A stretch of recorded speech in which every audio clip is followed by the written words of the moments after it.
ఎలా ఉన్నావు సుహాస్? బాగున్నాను దర్శి. ఎందుకు అలా అడిగా? ఓపెనింగ్ ఎలా చేయాలో అర్థం కాదు.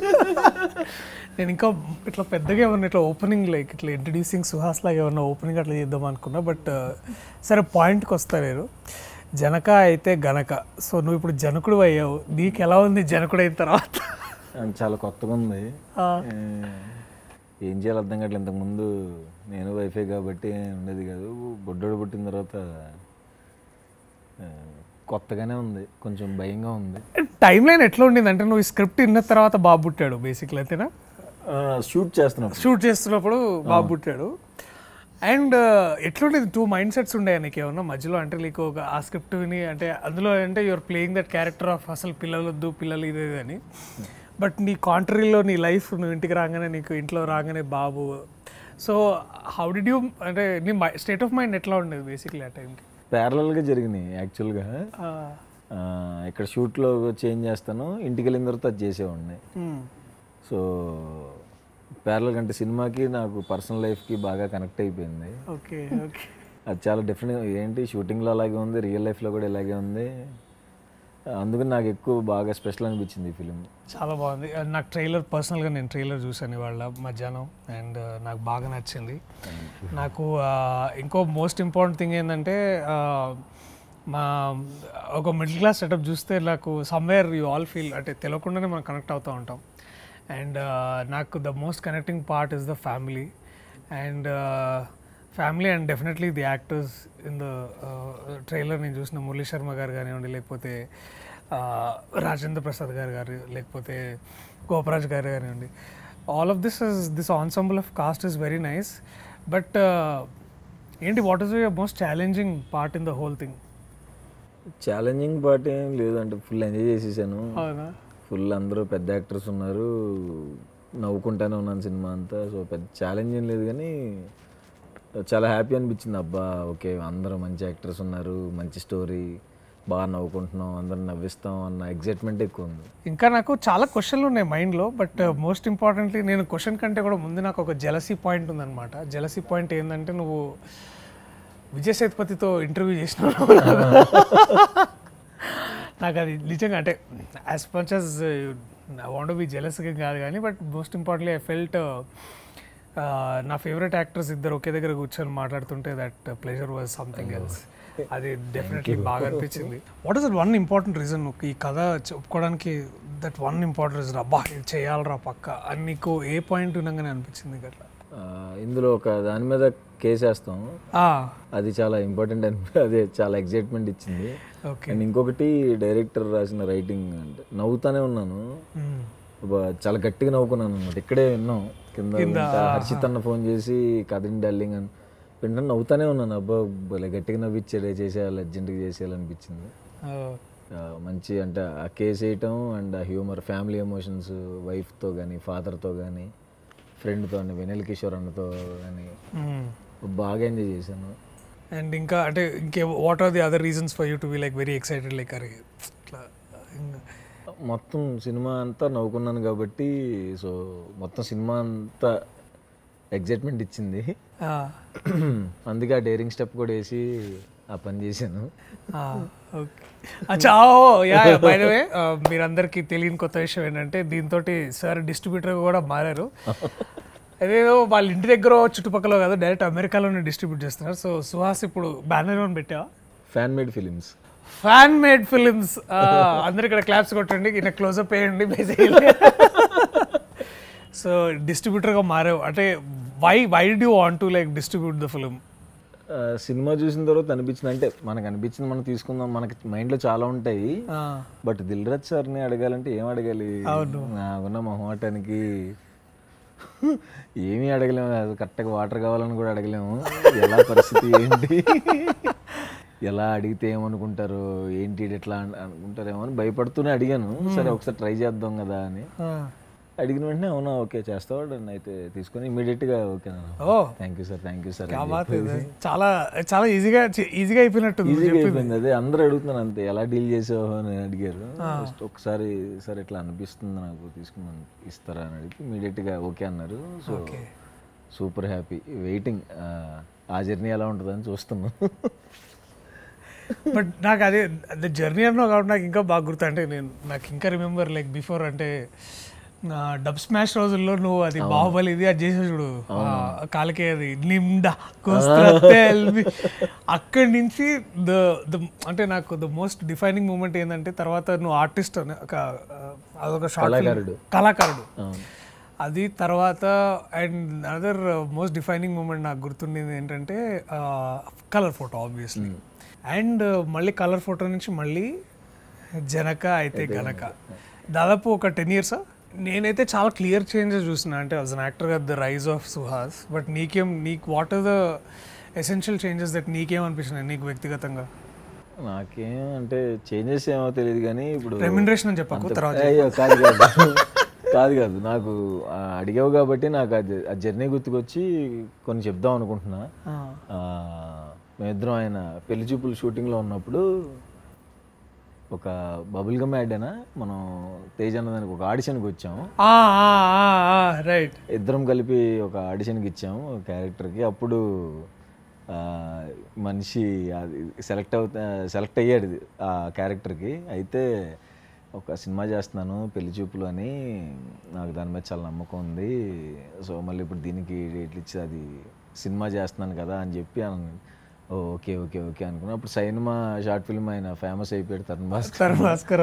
అండ్ తర్వాత వచ్చిన తర్వాత ఇంకా అసలు అందరికీ ఇన్స్పిరేషన్గా. నువ్వు ఆడిషన్ చేసావు కదా పెళ్లి చూపులు కూడా? పెళ్లి చూపులు గుర్తుంది నాకు, ఐ రిమెంబర్ టెలింగ్. మనం ఆ యాడ్ చేస్తున్నప్పుడు నువ్వు అన్నావు పెళ్లి చూపులు చేస్తున్నాను నాకు నమ్మకం ఉంది అని. బట్ అది ఎక్కడ దాకా వెళ్ళిందంటే మనందరికీ అదొక అంటే ప్రతి ఒక్క యాక్టర్కి ఒక డిఫైనింగ్ మూమెంట్ ఉంటుంది. నాకు అది ఐ థింక్ నీకంటే నీకు definitely colour photo of course అది దట్ ఈస్ సంథింగ్ అంటే ట్రూలీ అంటే ఒక ఫిలిం మోస్ట్ ఇంపార్టెంట్లీ దాంట్లో నాకేంటంటే the idea that you spoke about colour కానీ లేకపోతే ఇంకా చాలా విషయాలు ఉన్నాయి దాంట్లో మాట్లాడుకోవడానికి. But yes we go back long days, long back auditions ఇచ్చుకుంటా, యూట్యూబ్లో వీడియోస్ చేసుకుంటా. But that is something which is more important. So film గురించి నాకు ఇంకా అంటే నువ్వు ఎంత చెప్పొచ్చో నాకు తెలీదు. బట్ నాకు ఇదే డిఆర్పిలో ఫస్ట్ నేను బలగంతో బయటకు వచ్చా, ఇప్పుడు సెకండ్ నువ్వు వస్తున్నావు. హర్షిత్ అన్న నాకు తెలిసి ఆ టైంలో హీ వాజ్ దట్ ఒక క్రియేటివ్ ఫోర్స్, మాకు ఇన్విజిబుల్ క్రియేటివ్ ఫోర్స్. అలాగే హన్షిత గారు కూడా. అండ్ అఫ్ కోర్స్ పైనుంచి అన్నిటికీ ఇట్లా రాజు గారు లేకపోతే శిరీష్ గారు ఇట్లా మధ్య మధ్యలో ఏం చేస్తున్నావు అంటారు. నీకెట్లా ఉండింది వాళ్ళతోటి? అంటే వాళ్ళు ఎంత అఫ్ కోర్స్ నాకు డైరెక్టర్ గురించి చెప్పారు, అవన్నీ చెప్పారు, కానీ నీకెట్లా ఉండింది హర్షిత్ అన్నతోటి వీళ్ళతోటి? నాకు అంటే హర్షిత్ అన్న చాలా ఫ్రెండ్లీ ప్రొడ్యూసర్. ఏదైనా సరే అంటే మనకి సినిమా రిలీజ్కి ముందు ఏ టెన్షన్ లేకుండా డార్లింగ్ మనం బ్లాక్ బస్టర్ కొడుతున్నాం అని చెప్పి ఒక ప్రొడ్యూసరు అంత ఫ్రెండ్లీగా మాట్లాడుతూ డార్లింగ్ ఇంకేం చేద్దాం అదేం చేద్దాం ఇదేం చేద్దాం అని మాట్లాడుతూ ఆయనే కథనిపించారు. అండ్ ఇప్పుడు కూడా రిలీజ్ దగ్గర పడుతున్న హ్యాపీగా నవ్వుకుంటా మనం కొడుతున్నాం డార్లింగ్ అంతే అని.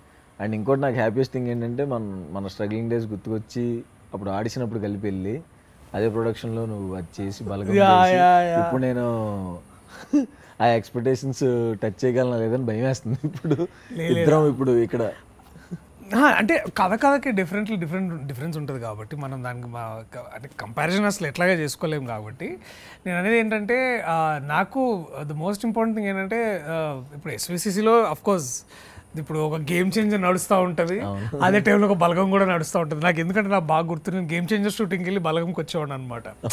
సో నేను సడన్గా అక్కడికి వెళ్తే అక్కడంతా ఇదేదో వేరే ప్రపంచంలో ఉందని సడన్గా అక్కడి నుంచి మళ్ళీ కారెక్కి మళ్ళీ సిరిసిల్ల వెళ్తే అది అక్కడ ఇంకొక వేరేలా ఉంటుంది. బట్ ఐ థింక్ అది the band with in production house అది నాకు చాలా చాలా బాగా అనిపించేది. I think that is a speciality of the team. అది స్పెషల్లీ నాకు కూడా అనిపించేది ఏంటంటే దట్ దిల్ రాజు గారు కానివ్వండి, లేకపోతే శిరీష్ గారు కానివ్వండి, లేకపోతే హర్షిత్ అన్న, వీళ్ళందరూ ఏంటంటే ఒకేసారి మైండ్లో ఒక 2-3 ఆపరేషన్స్ ఎప్పుడు నడుస్తూ ఉంటాయి. సో దట్ ఈస్ సంథింగ్ ఎట్లా చేస్తారో వాళ్ళకే తెలియాలి. నేనైతే ఊహించుకొని కూడా నా వల్ల కాదు అనిపిస్తుంది. Going back a little, I wanted to know నువ్వు చిన్నప్పుడు పెరిగినప్పుడు ఎట్లా ఉండింది, అండ్ నువ్వు ఇప్పుడు ఒక అంటే అలాంటి క్యారెక్టర్లు అంటే ఫర్ ఎగ్జాంపుల్ లెట్స్ సే నువ్వు చిన్నగా ఉన్నప్పుడు బహుశా ఇప్పుడు ఈ సినిమాలో నీ వయసు అంతా మీ నాన్నగారు ఉండుంటారు. ఈ సినిమా ఈ సీన్స్ కానీ లేకపోతే మళ్ళీ నీకు ఎట్లయినా చిన్నప్పుడు నీకు ఎప్పుడైనా కనెక్షన్స్ వచ్చినాయా? డెఫినెట్గా లైక్ వాట్ ఏ సందర్భాలు బాగా నీకు ఇట్లా రిలేటబుల్ అనిపించాయి? అంటే ఫాదర్తో జరిగిన సీన్స్ అయితే యాక్చువల్గా అంటే మన ఫ్యామిలీస్లో జరిగేది. అంటే మనం బయట చూపి నాన్నగారు ఇలాంటి అలా ఉండదు కదా, నాన్న ఏంటంటే ఏంట్రా ఏంటి అని చెప్పి కొడుతున్నట్టే ఉంటుంది. సో మా ఫాదర్ నేను ఎట్లా ఉన్నామో కొంచెం ఇద్దరం ర్యాష్గానే మాట్లాడుకుంటాం, అంటే కొంచెం స్ట్రాంగ్గానే ఏంటి ఏంటి అన్నట్టు మాట్లాడుకుంటాం, బట్ అందులో ప్రేమ ఉంటుంది. అవును అవును. సో అది చాలా మిడిల్ క్లాస్ ఫ్యామిలీస్ లో కామన్. అది నేను మా నాన్నతో అలాగే మాట్లాడతా. అవును. మన దాంట్లో అంటే అంటే వాళ్ళు ఒకసారి గారంగా చూస్తారు, ఒకసారి కొట్టేస్తారు, అవును, ఒకసారి తిట్టేస్తారు. ఇంకా సో ఆ ఎక్స్పీరియన్సెస్ అన్నీ నాకు మళ్ళీ గుర్తుకొచ్చినాయి. ఓకే, చాలా బాగా కనెక్ట్ అయ్యాను. గోపరాజ్ సార్ కూడా మాకు ఇంకా మంచి ర్యాప్ ఉంది, సో ఇంకా బాగా కనెక్ట్ అయ్యి చేసాము. ఫోన్ చేసినప్పుడు మా నాన్నకు కూడా చేసి మనకు జరిగిన సీన్ వాళ్ళు ఒకటి జరిగింది షూట్లో అని చెప్పి ఏంటి ఏంటి ఏంటి అంటే ఫాదర్ సన్ అంటే మధ్యలో నాన్నగారు అలా కాకుండా సో రియల్గా ఏం జరిగిద్ది మన దగ్గర, తిట్టుకోవటం అరుచుకోవటమే జరిగిద్ది కదా, సో అందులో కూడా లవ్ ఉంటుంది కదా, అది కనపడుతుంది. But what was the most అంటే నీకు గుర్తుండిపోయే సందర్భం అంటే ఆఫ్టర్ యూ టర్న్ యాక్టర్? అదే ఇనిషియల్లీ కూడా వాళ్ళ సపోర్ట్ ఉండిందా యాక్టింగ్లో? అంటే నువ్వు వెన్ చాయ్ బిస్కెట్లో ఉన్నప్పుడు బేసికలీ ఉండేదంటే భయపడేవాళ్ళు. ఏంటి అంతమంది ఉన్న దాంట్లో ఏంటని ఆబ్వియస్గా అందరూ భయపడతారు కదా, అలా భయపడేవాళ్ళు. కానీ వన్స్ అదే సినిమాలు వస్తాం స్టార్ట్ అయిన తర్వాత ఓకే ఓకే అయితే సెటిల్ అయ్యాడులే అని చెప్పి ఇంకా వాళ్ళు రిలాక్స్ అయ్యారు. స్టార్టింగ్ భయపడ్డారు. What is that one beautiful emotional movement between you and your parents like after అంటే సక్సెస్ఫుల్ యాక్టర్ అయిన తర్వాత? లైక్ ఇప్పుడు దేవర్ లైక్ మన కలర్ ఫోటోకి నేషనల్ అవార్డు వచ్చినప్పుడు అపార్ట్మెంట్ వాళ్ళు అండి మా విజయవాడలో ఉన్న వేరే ఫ్యామిలీస్ అందరూ కేక్ తీసుకొచ్చి మా ఇంట్లో కట్ చేయించారండి. సో ఇలా కేక్ కట్ చేయించారండి. మా నాన్న ఇప్పుడు నన్ను తిట్టడమే తప్ప పొగట్టం వెరీ రేర్. అంటే పొగిడితే మనం కూడా ఎక్కేస్తాం కాబట్టి వాళ్ళు పొగడరేమో నా కరెక్ట్ కరెక్ట్. ఇలా అయిందిరా ఇలా కట్ చేయించారు కంగ్రాచులేషన్స్ అని చెప్పి అది చాలా భలే అనిపించింది ఆ మూమెంట్. అంటే అది కూడా మళ్ళీ ఇలా కంగ్రాచులేషన్స్ అని అలా కాదు, కంగ్రాచులేషన్స్ ఇలా కట్ చేయించారు సర్లే వచ్చిందని మళ్ళీ ఓవర్ యాక్షన్ చేయక వచ్చిందని ఓవర్ యాక్షన్. అది ట్రూలీ అది నాన్న అలాగే ఉంటుంది నాకు కూడా. అంటే ఐ రిమెంబర్ కోవిడ్లో ఆబ్వియస్లీ ఇంట్లో ఉన్నాం కదా, బాగా నేను పొట్టొచ్చింది. సరే ఇక నేను అప్పుడు మెయిల్ సినిమా షూటింగ్లో ఉండే. సో ఆ సినిమాలో ఏంటంటే వీడికి కొంచెం తాగుబోతు అది అని అట్లాంటి క్యారెక్టర్ ఉంది. సో నేను పెద్ద వర్కౌట్ చేయలే. ఇంకా సరేలే ఎలాగో ఊర్లో తాగుబోదంటే వాడు అందరికి ఫ్లాట్ స్టమక్ ఉండాలి అంటే ఇట్లాగే బయటకు ఉంటుందని నేను అలాగే ఇంకా ఎక్కువ తిని ఇంకా క్యారెక్టర్గా అలా చేసేవాడు అనమాట. సో షూటింగ్ ఇంటికి వస్తే ఏం యాక్టర్ ఏంటో వాడు చూడు ఆ పొట్టేసుకొని ఎలా తిరుగుతున్నాడు వాడు, తగ్గి కొంచెం తగ్గి అని. అది భలే అంటే మనల్ని బయట ఎవరు ట్రోల్ చేయాల్సిన అవసరం లేదు. ఇంకెవరు బయట ట్రోల్ చేసినా కూడా మనకి ఆ బొక్కలే మా ఇంట్లోకి రాను చూపిస్తా. ఈ డైలాగ్ అయితే అందరిలో ఉంటుంది, ఈడి పొట్టేసుకుని ఈడే పెద్ద యాక్టర్ అంట. సో అది అట్లా ఇంకేమైనా చెప్తారా నీకు యాక్టర్ అయ్యేవాడు ఇట్లా ఇట్లా మెయింటైన్ చేయాలి అట్లాంటి ఏమైనా చెప్తారా ఇంట్లో మీ ఫాదర్ కానీ మదర్ కానీ?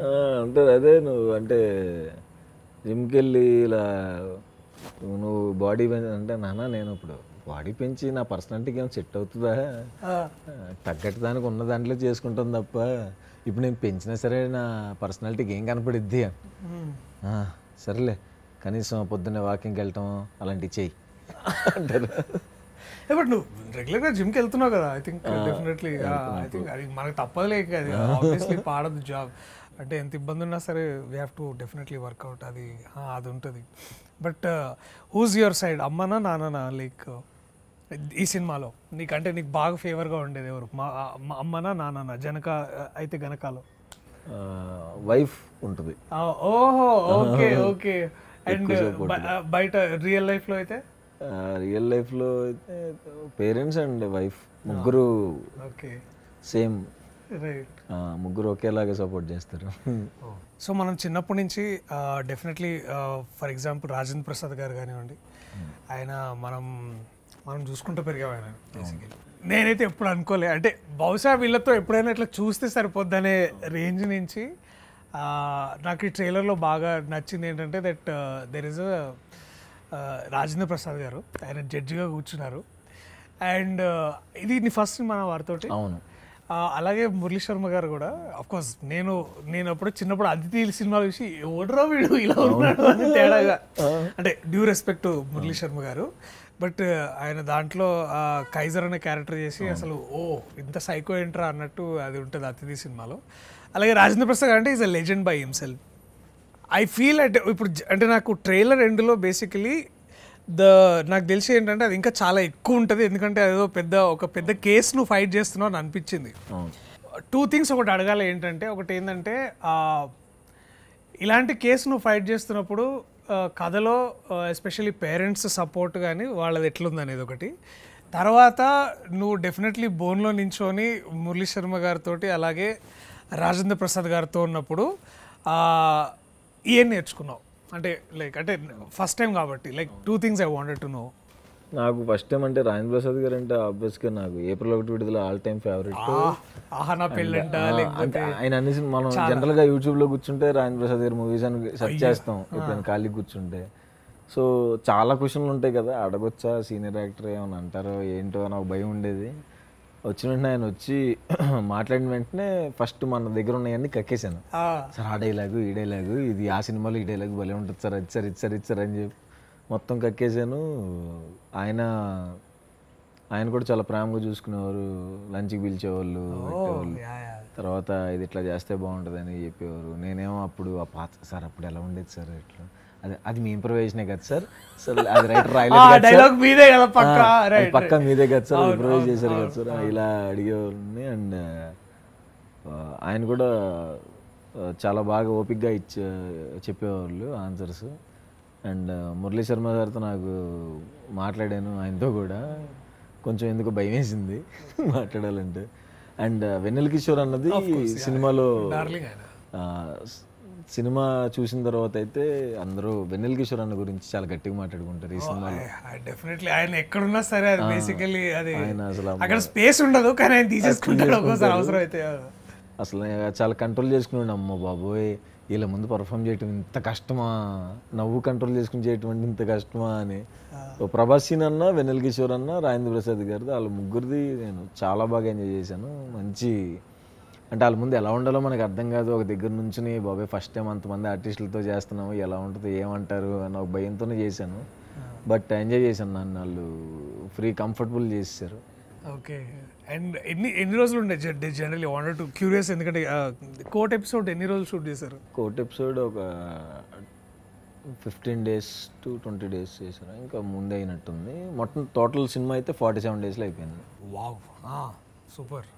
47 daysలో అయిపోయింది. అండ్ ఫుల్ ఎంజాయ్ చేశాను. ఫస్ట్ టైం అంత పెద్ద ఆర్టిస్టులు అండ్ దిల్రాజ్ సార్తో అండ్ కొంచెం బడ్జెట్ పెట్టారు దీనికి. సో అన్ని రకాలుగా ఎక్సైట్మెంట్ ఉంది.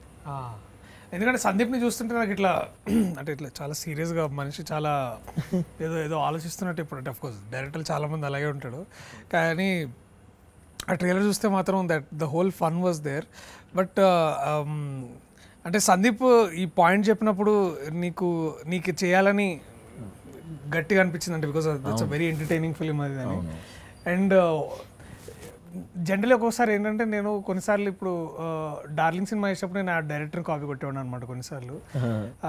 What is that these qualities that సందీప్లో నీకు బాగా నచ్చే క్వాలిటీస్ ఏంటి? లైక్ హ్యూమర్, తను ఎప్పుడు అంటే సీరియస్ విషయం కూడా ఏమన్నా మాట్లాడితే దాన్ని జోక్గా చేసి చెప్పేస్తాడు. ఓకే. అండ్ తను అంటే వాళ్ళ మదర్కి ఇప్పుడు ఒంట్లో బాగోలేదు, సినిమా రిలీజ్ దగ్గర పడింది. బట్ కొంచెం అవి కూడా ఫేస్ చేస్తూ ఆయన సినిమా పనుల మీద ఉంటూ అయినా జోకులు వేస్తాడు. సో ఎప్పుడు అంటే ఏ టాపిక్ అయినా అది జోక్గానే మాట్లాడతాడు. అండ్ నేను కూడా చెప్పినట్టు సేమ్ డైరెక్టర్ని కాపీ కొట్టాను. తను ఏం చెప్తే తను మంచి యాక్టర్, బాగా యాక్ట్ చేసి చూపించాడు. యాక్ట్ చేసి అది ఫాలో అయితే చాలే అది అచీవ్ చేస్తే సరిపోద్దేమో, ఆయన ఇమిటేట్ చేస్తే చాలా అనిపించి ఇంకా ఆయన ఇమిటేట్ చేసాను. Right right okay okay. DRP అన్న, ఎస్ఎస్సిసి అన్న, ఎస్పెషల్లీ దిల్ రాజు గారు కానివ్వండి, అంటే త్రూ బలగం ఏంటంటే నేను అప్పుడు దాకా దిల్ రాజు గారు ఒక ప్రొడ్యూసర్గానే తెలుసు నాకు. బలగం చేసే టైంలో వారు ఎంత గొప్ప ఫ్యామిలీ పర్సన్ నాకు అర్థమైంది. అంటే వారు ఫ్యామిలీకి ఇచ్చే వాల్యూ ఎట్లాంటిది, తర్వాత the whole family how it is a very close net and ఇదంతా. అండ్ ఎస్పెషల్లీ బ్యానర్స్ అంటే మనం కుటుంబ కథా చిత్రాలు అంటే ఎక్కువ ఎక్కడి నుంచి వస్తాయంటే మనకి బ్యానర్స్ నుంచి వస్తాయి.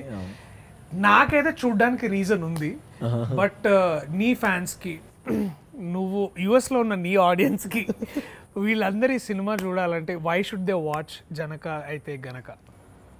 అంటే ఈ సినిమా అయితే ఇప్పుడున్న ప్రజెంట్ సిచ్యువేషన్, అంటే మనం చదువుకున్నప్పుడు ఉన్న ఖర్చులు వేరు, ఇప్పుడు పిల్లల్ని కనేవాళ్ళు వాళ్ళకున్న సిచ్యువేషన్స్ వేరు, వాళ్ళ ఖర్చులు వేరు. మనం మొత్తం స్టడీస్కి అయిన ఖర్చు వాళ్ళకి ఎల్కేజీకి అవుతుంది. సో ఆ సిచ్యువేషన్ గురించి ఒక ఫన్ వేలో చెప్పాము. అండ్ ఎందుకు చూడాలి అంటే ఖచ్చితంగా వస్తే ఆ 2 గంటలు నవ్వుతూనే ఉంటారు, నవ్వి నవ్వి నవ్వి నవ్వి నవ్వి వెళ్తారు, తిట్టుకోరు ఎవరు, చక్కగా నవ్వుకుంటారు, బాగా నవ్విచ్చారురా బాబు అని సినిమా చూసిన తర్వాత డైరెక్టర్ గురించి మాట్లాడుకుంటారు, బాగా భలే నవ్విచ్చాడు ఆ డైరెక్టర్ ఎవరు అని.